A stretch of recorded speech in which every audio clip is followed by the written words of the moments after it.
ladies and gentlemen. So, as we mentioned right at the top, we do have time for a bit of a Q&A.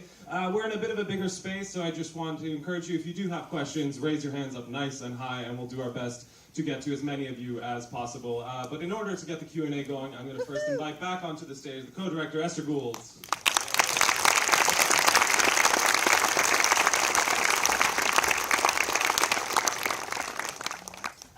Hi, we're back.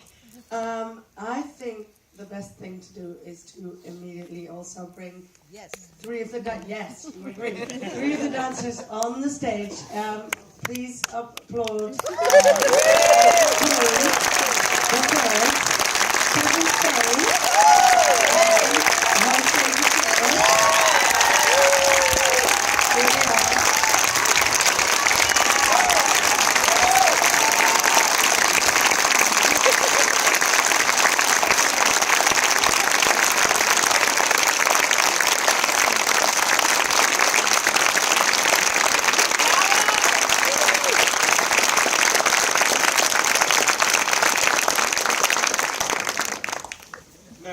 Before we open it up to the floor, Esther, I'm going to start with you, and just if we could circle back to the beginnings of this project, what was it that drew you and your co-director to telling the story? We were kind of surprised no one else came up with the idea. And there was a moment where we just started, I think we just reached out to them, and then Perez Hilton tweeted, somebody needs to do a documentary on the Blonde Ambition dancers. We're like, no. We're on it. But that's not really an answer to your question. I find it hard to explain, and I don't know how you experienced the film.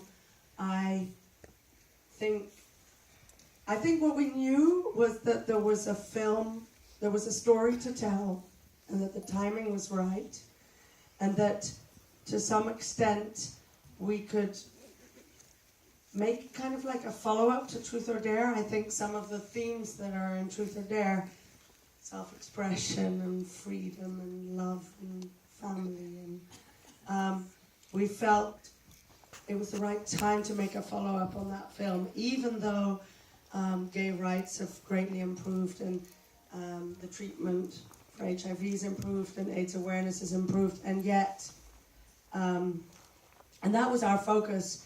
It's still a hard thing to accept who you are and to dare to be who you are. And, it's one thing to be provocative on the stage, but, just in our private lives, it's hard. So that was our focus. Our focus basically was, we have these incredible icons, paragons of pride. And then, if they were struggling with pride and shame and self-doubt, we all must be, right? If these strong characters. All right, I'm going to open it up to the floor, ladies and gentlemen, for questions. And there's one right there. We'll start right there. First, congratulations. And I'm going to try to word this right. There's clearly a lot of footage that you had to get permission from Madonna and the estate, I'm assuming. And I was just wondering how easy the estate made that for you. How easy it was to get your hands on this, and if it kind of seemed like you had the support through that as well. So the question is about kind of securing like the footage and the rights. Well, I guess, yes, we managed to clear or to license about 5 minutes of the original documentary Truth or Dare, and that took time. And we were in touch with MGM and the companies, but we do know that Madonna's management had to sign off on it, especially because we wanted theatrical rights. And so, we're taking that as that she didn't stop us make this film, but it cost us some money. I'll move back to the floor, just in the corner there. Question for the dancers. Thank you very much for sharing that with us. It was a beautiful film. I was very touched by it. It looked like, from the footage, you had not all been in touch very regularly in the interim. Can you talk about what you felt when you were approached to make the film, and the period you get back in Yeah, so the question is for the three dancers here in terms of kind of what it was like to sign up and make this film, because you guys might not have been in touch, and that process. For me, I was a bit hesitant at the beginning. I was the last one to like to just sign on because of the simple fact that I didn't want it to be a story about, you know, Madonna or anything, you know. And we've been approached in the past throughout the years to do stuff, and we just didn't want it to be a story about her. Like we wanted to be a story about us reconnecting and telling us the story about life before tour and after the tour and during, of course. So yeah, I just was hesitant about that. But then after meeting them, and I'm a very spiritual person, so I go by vibes, you know, and by movement. And it just took me hanging out with them for a minute, having coffee. And 6 months. And then finally I saw that these guys were all on board, and I said, how am I not gonna do it, you know? So, but it did take a minute, you know? I jumped at the opportunity just because I really wanted to see them again, and I hadn't seen them. I mean, some of the guys in Los Angeles, we'd sort of crossed paths here and there. Like Jose, we literally hadn't spoken or seen each other since the day we left the MTV Awards. We hadn't been together as a group, you know, well, us at all. And then I saw him like 15, 16 years ago, and yeah, how can you not jump at the opportunity to reconnect with like family? You know, it was a wonderful opportunity. Me and my wife met Ryer and Esther at Sunset Station in Vegas, and as soon as we saw them, we talked for a second, and then my wife looked at me, I looked at her, and she goes, "We should do this." And in the reunion, what you saw, we haven't seen each other for me 25 years. And when we saw each other, I get emotional.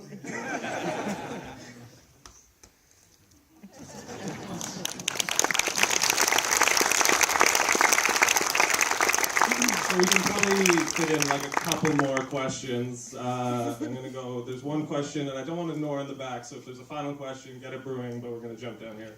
Do you not feel as if you were exploited by Madonna, that she had her own personal agenda, and as young people you were just part of the game?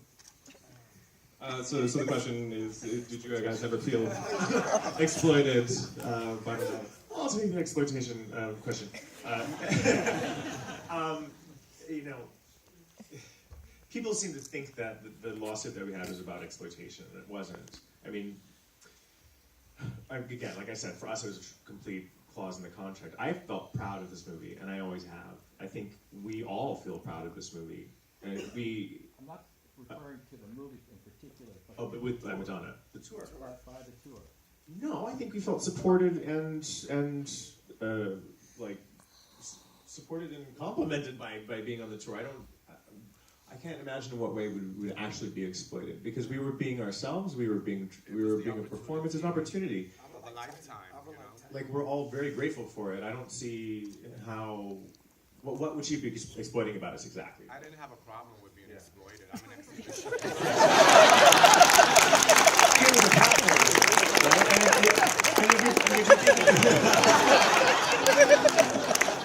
If you're thinking about Vogue, like the exploitation of Vogue, who else would you go to for Vogue but the original OG Voguers? Like, you're actually, you're acknowledging where it came from. You're bringing the person who's bringing the community in, lifting the entire community up onto a world stage, and that's not exploitative. That's celebrating the community. I mean, I fully respect the question, but I think the interesting thing is that, or not interesting maybe, I think our celebrity culture is too hung up on blaming people. And when we were making this film, there was a lot of financiers and broadcasters saying, you know, someone has to be blamed. It has to be someone. So it was like, oh, so there were 3 of the dancers were HIV positive, and so it was all a lie. Now, so it was either Madonna's fault or it was their fault or something. But it's just life. And for a second, if you imagine being Gabriel or being Carlton, imagine it. You're a young guy, you're on this incredible job. What are you going to do? But that doesn't, So the whole finger pointing thing, I mean, all I can say is that Aaron and I tried to stay away from that very consciously, because it's what constantly happens in this stupid media culture. You know, we're always, you know, you don't have to be, it doesn't matter. Of course, Madonna's maybe sometimes a bitch, but who cares? So we can squeeze in probably one more question if there's a hand. There's a hand right there. Final question. First of all, congratulations. That was incredible and very emotional. I thought you'd be dancing. What happened? You thought we'd be voguing, right? Now that this movie, It's a lot of miles on these knees. now that this movie has come out, have you considered touring together? Have you guys considered touring? We have some things in the works. Yeah, definitely.